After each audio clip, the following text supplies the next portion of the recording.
Edhe pas 564 viteve mbijetesë, edhe në këtë Ramazan, dyert e saj janë të hapura për çdo besimtar musliman.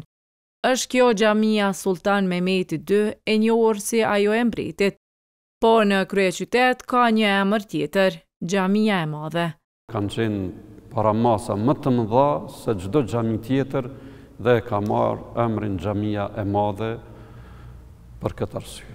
Vendi si objekt fetar ndër shekuj nuk është se është nënshtruar ndonjë ndryshimi të madh, madje radhitën ndër objektet më të rëndësishme të arkitekturës islame në Evropën juglindore.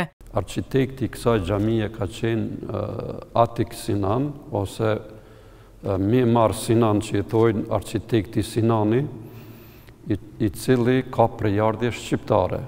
Xhamia ka 37 dritare në masi të ndryshme. Dritaret janë të vendosura në 4 nivele. Bazuar në vlerat e saj, kjo xhami në vitin 2016 është shpallur në mbrojtje të përhershëm nga Këshilli i Kosovës për trashëgimi kulturore.